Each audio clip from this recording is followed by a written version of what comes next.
Hello, this is Bridget Brown with Divine Essentials.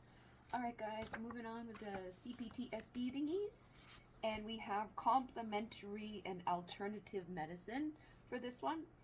And basically it says interventions such as relaxation, mindfulness, yoga have been integrated into many health centers and hospitals as supportive treatment for PTSD. They work by regulating your autonomic nervous system. Recall that your ANS consists of sympathetic and parasympathetic nervous system states.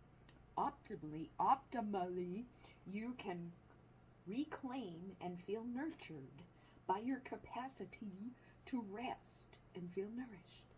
However, with CPTSD, it is common to react to situations in ways that can be irrational or not. There's no period. Okay, I'm not crazy. There's no period there, so you would think that, you'd keep reading, but no. Oh, you do keep reading, but it goes on this page right here. So, in ways that can be irrational or not based in reality. Why would you do that to an individual? In such moments, feelings of worry, frustration, or hopelessness can interfere with your ability to take care of yourself and your relationships in healthy ways. Mary came into therapy sharing that she struggles with feelings of insecurity and a lack of trust. She explained that during the day she will often text or call her boyfriend. She stated that she knows he is at work and that he is busy and doesn't have time to check his phone. However, she just can't relax. She begins to feel anxious and starts to believe that he has plans to leave her for another woman. As her anxiety builds, she feels angry or abandoned. Sometimes she gets so worked up that she will call and text repeatedly until he finally answers, reassuring her of his love. But if she doesn't get a call back, she eventually shuts down, numbing herself with TV until he gets home, and at that point she feels so hurt and resentful that she's inadvertently pushing him away then. Mary's experience reveals a common trajectory of how feelings of abandonment, anxiety, and exhaustion can take over when we don't have the tools to remain calm and mindful. Let's take a closer look at the science behind the downward spiral. The vagus nerve plays a central role in the regulation because it connects your brain to your digestive system, your heart, your lungs, your throat, your facial muscles, and Dr. Stephen Porges introduced the polyvagal theory, which proposes your nervous system reflects a developmental progression with 3 evolutionary stages. When you experience a stressful event, your ANS responds with sympathetic nervous system mobilization into fight or flight response, and this process aims to protect you and help you reestablish safety. If you can't resolve the stressful situation you are facing a life-threatening event, or are facing a life-threatening event, you will resort to an earlier set of evolutionary mechanisms maintained by the dorsal vagal complex. The parasympathetic branch of your vagus nerve puts an abrupt, unrefined brake on your sympathetic nervous system by promoting immobilizing defensive actions such as fatigue, depression, or disassociation. Consider concepts like fainting or feigning death. I get it, man. I feel like the job that I have right now, like, I can feel my body shift as I go to work. And it's like, I can have a good day or I can have a shit day. It doesn't even matter. I can be having a good day and still feel my nervous system, like, taking over and putting me into fight or flight so that I can just fight through the whole thing. And it's like, I don't even want to take a break. And the other night when I saw there was a new guy that I went to do a rescue with, and he was like, I didn't even take a break. I feel like I'm going to pass out. I'm going to puke. Like, I was like, dude, I projectile vomited first week, like, not on the job, but a few days later when my body shut down. Because that first week I was in that fight, and then I got hurt, right? And then so that just kept it up, and I was like, just gotta get through this, oh my god.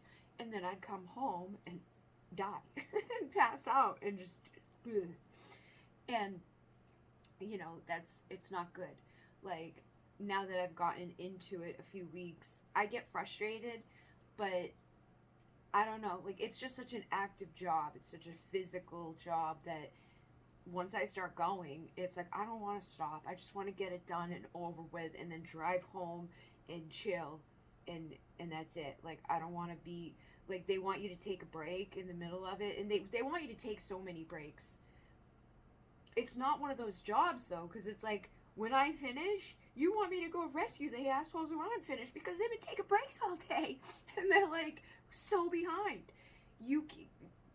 I saw a comment recently from somebody that commented on, like, the driver thing, and it was like, yeah, you get no breaks, like, you better bring your own pecan, bop-a-da-boop-a-da beep, and it's true in a way. Like, you do get breaks, but if you want to get done on time, you really don't. What I've been doing is working my whole shift, punching out for a half hour, working anyways, and then I click out for a break for my 30-minute drive home. So, because we have two things. So I have to sign in and out with an ADP app for, like, hey, I'm here for the day, I'm taking my break, I'm back from my break, and I'm gone for the day. But on the Amazon driver app, we also have to, like, click out at some point to take a 30-minute window. So I do the ADP thing whenever. Just I set an alarm so that I remember to do it, and then I'm on my 30-minute ride home because I don't need it anymore. I do the break then, and it just gives me extra time.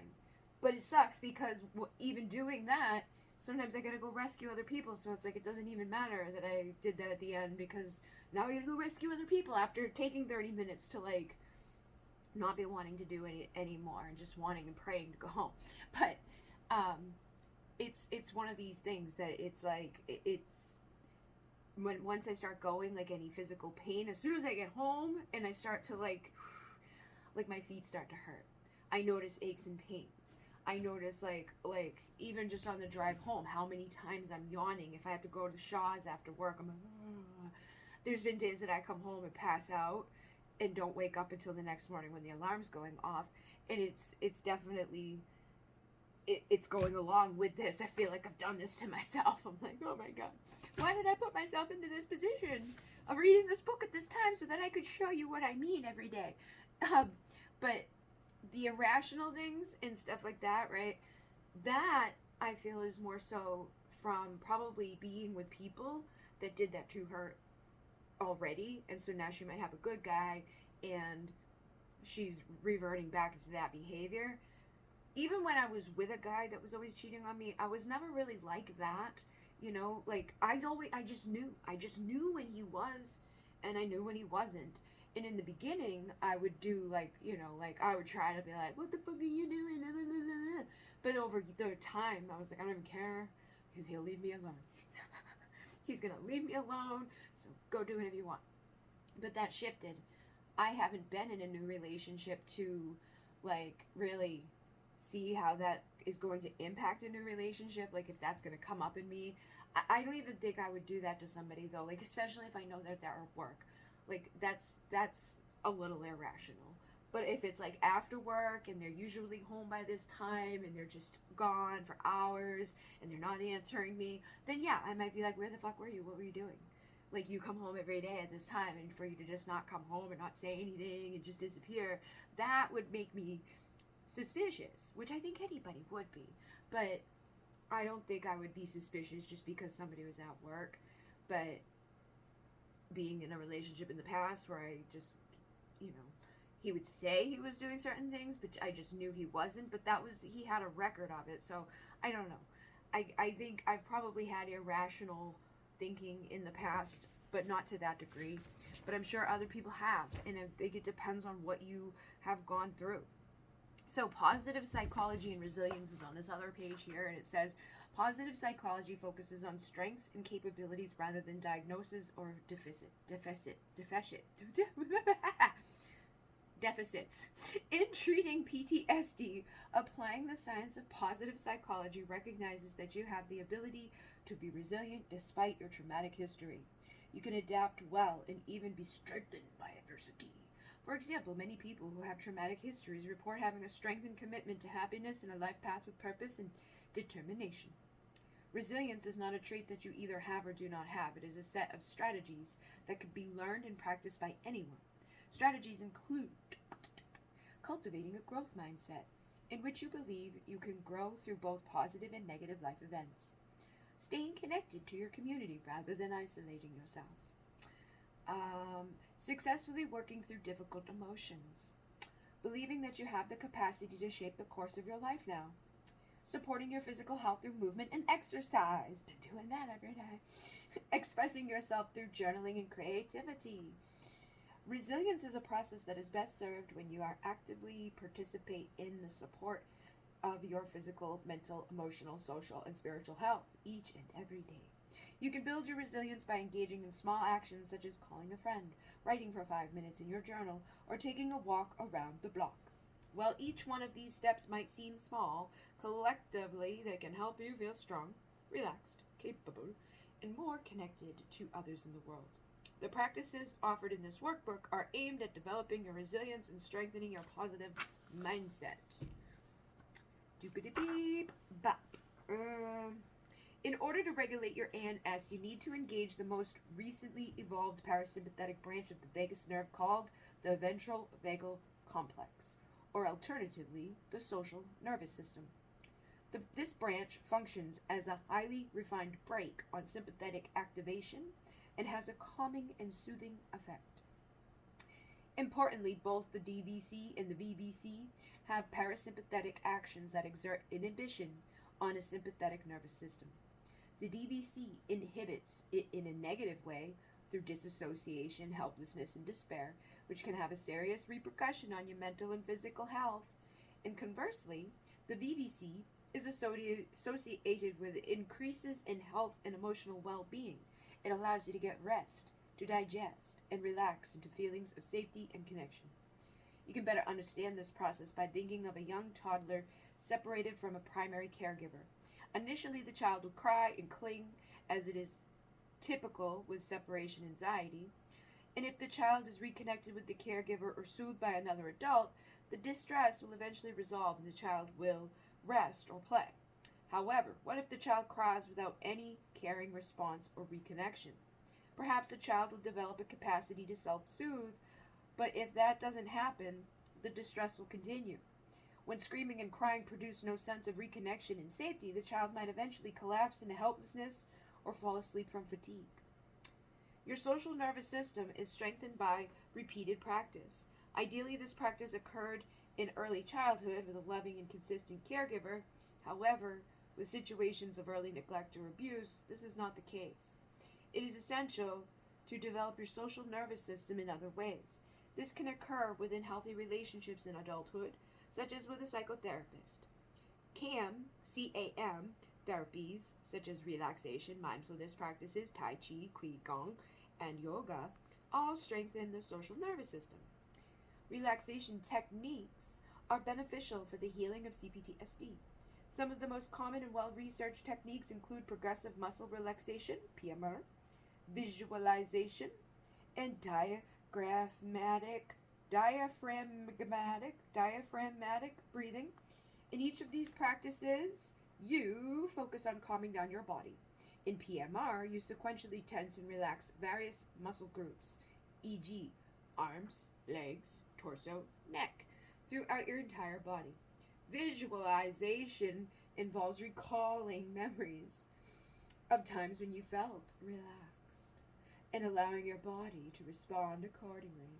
Slow and rhythmic diaphragmatic breathing or belly breathing helps you calm down if your body is in fight or flight response. To regulate your nervous system, it's important to develop your capacity to sense your own arousal states and respond effectively. Through this, you recognize that you are too hot, or you feel keyed up, anxious, irritable, or panicky. And you recognize that you are too cold, or if you feel shut down, depressed, or hopeless. Helpful regulating practices are aimed toward either relaxing or re-energizing, depending upon what is needed to feel just right. That's the Goldilocks principle, by the way. Mindfulness. Mindfulness in psychotherapy involves engaging in practices that encourage awareness of the present moment, a mindset of non-judgment, focus on bodily felt sensations, relaxation techniques, and awareness of breathing patterns. Mindfulness has many proven benefits for mental and physical health. Two well-known programs include mindfulness-based stress reduction, developed by John Kabat-Zinn to manage stress and anxiety, and mindfulness-based cognitive therapy, developed by Dr. Zindel Segal and colleagues, which applies mindfulness to treat major depressive disorder. Research on the effectiveness of mindfulness practices reveals improvement in anxiety, depression, sleep disorders, asthma, chronic pain, fibromyalgia, heart disease, gastrointestinal disease, and diabetes. Wow! Therapeutic yoga. Yoga is not a stretching practice. It's an opportunity to explore physical postures within a context of mindfulness, conscious breathing, and somatic body awareness. You go into this with an intention to become aware of your moment-to-moment experience while cultivating self-compassion. Therapeutic yoga is less interested in the outer look of a pose, which can be a disservice if you have self-critical or perfectionist tendencies. Instead, key components of a therapeutic yoga practice include supplying yourself with an environment that feels emotionally and physically safe, minimizing the use of mirrors, and setting a tone of gentleness and non-judgment. Research is also showing benefits of the trauma-sensitive yoga program in the treatment of PTSD. This treatment model includes attention at trauma-sensitive yoga class as a supplementary treatment alongside psychotherapy. The physical practice of yoga offers opportunities to explore strength building by assuming standing postures such as warrior pose or downward dog. Restorative postures such as child pose provide a complementary action by practicing the art of surrender and letting go. Attending a yoga class has added benefits including development of sense of community and reducing the feelings of isolation associated with PTSD. It's funny because I have those books, and I had talked about doing yoga before with you guys, and I've done yoga before, and I am a perfectionist, and I perfected it, and I did it full force. I went every day at 9 a.m. I got up every morning and went, and I was the only person in the class, so the teacher was just like fine-tuning me the whole time, so I could do, well, I did, I don't know if I can do them now, but I could do a lot of the like more difficult things, so I know I could definitely like do like a 10-minute yoga thing once in a while. Now that Alcyone Light Healing's done, I'm gonna have some time.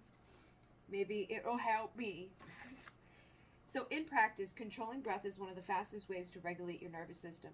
The aim of this breath practice is to slow down the pace of your breath to relax and calm your body and mind. This practice involves an equal count for the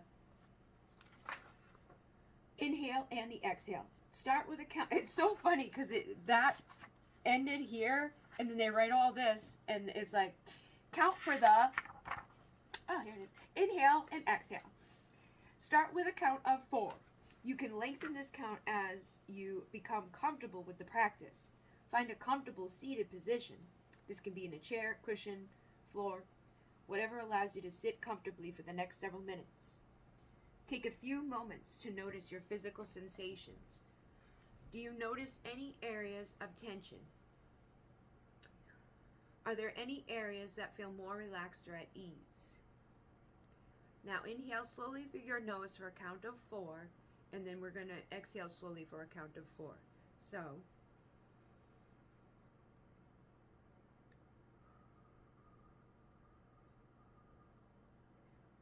continue this breath cycle for the next 2 minutes.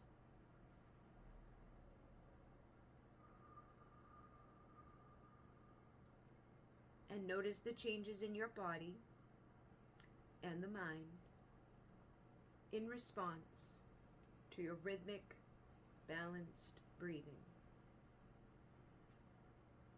Over time, you might be able to increase the length of time of your practice to 5 minutes or longer.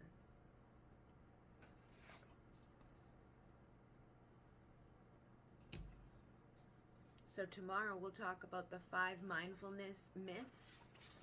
And after this, it says, what do you notice as a result of this breathing practice? Write down some notes about your experience and then repeat this practice as needed. So keep breathing in for 1, 2, 3, and then breathing out for 1, 2, 3, 4. And you only have to do that for 2 minutes, and then allow yourself to write down some things about your experience. And we'll see you again soon. Let me know if you want to do some yoga, like some just quick little easy 5-minute whatever yogas. In Namaste.